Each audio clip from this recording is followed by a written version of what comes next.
大家好，星期日又有11場，星期日係大賽，咁咧就呢11場，因為11場啊，所以頭場開拍時間就係12:30。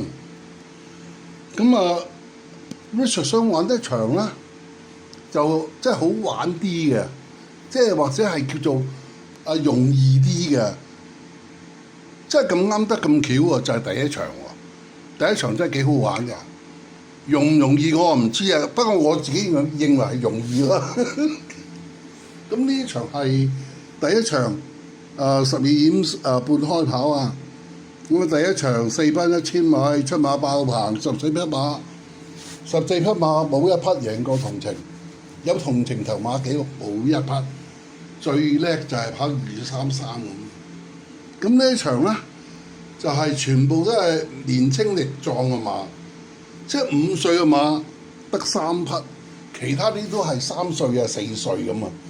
咁啊更加係有4匹係新馬初出。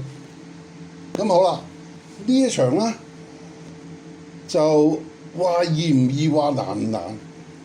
就首先咧Richard 預期佢嗰啲馬嘅賠率咧，預期10倍樓下㗎。或者係10倍啦，係因為有一匹10倍或者樓下啊嘅馬匹得5匹啦，得5匹，其他嘅馬匹咧都係30倍以上嘅，即係佢預期嘅。咁啊，邊5匹咧就係2號飛來閃耀，預期佢係6倍嘅，呢個時候係6.33分啊。而家飛來閃耀咧就係5.5倍。位置大熱門1.5，咁啊啱數。第二匹咧，預期佢係6倍，都係6倍，就係6號辣得快。辣得快佢預期佢6倍，而家咧佢就13倍。咁樣8號手機標勁，我就預期佢係4倍嘅。因為佢係新馬初出啊，因為佢試閘好勁，好吸引，所以咧吸引力咁強啦，就吸引埋啲投注額啦咁樣。咁我預期佢4倍，但係而家佢好勁，熱得好緊要，1.9倍。位置咧就唔夠飛來閃耀爾1.6咁樣。仲有一匹10號。應龍飛影，因為佢試閘都唔錯噶，咁我預期佢10倍啊。而家應龍飛影啦就係26倍喎，點解冷咗咁多啊？好簡單啫，嗰啲飛去晒手機標勁度，呢個可以理解嘅。係啊，咁樣咧就係仲有一匹11號烈焰光芒，預期佢都係6倍嘅。而家佢有14倍，即係話唯一能夠有信心，即係喺賠率上，賠率上啊，同手機標勁嚟較勁嘅啦，就係飛來閃耀2號，即係佢好似唔怕8號咁嘅，2號唔怕8號，或者有潘一哥嘅咩啦助陣啦，係啦，潘一哥壓陣。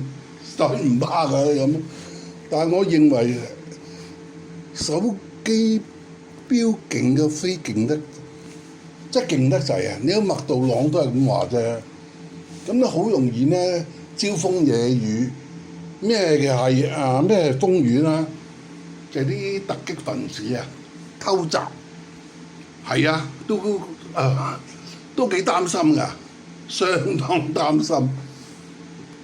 如果一偷襲嘅時候，即係個賽果就亂亂嚟嘅咯。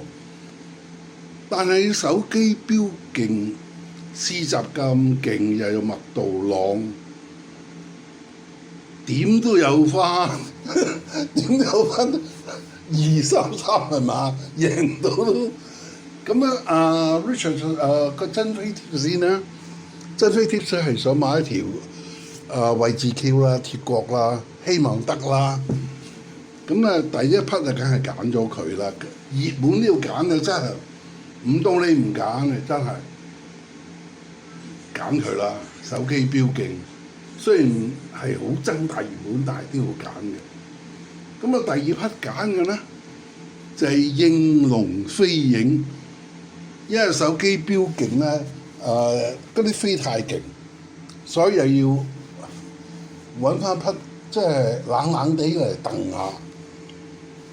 一匹唔夠嘅喎，即係一匹冷馬唔夠，揾多匹，咁就唔係新馬啦，就唔喺新馬度諗啦，喺舊馬度啦。舊馬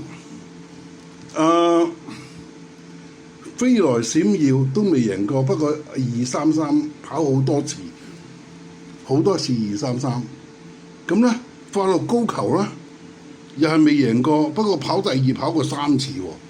咁啊兩匹馬，一匹熱，即係佢次熱門啦，2號次熱門，一匹就冷，而家咧就20倍，呢個時候係6點37分啊！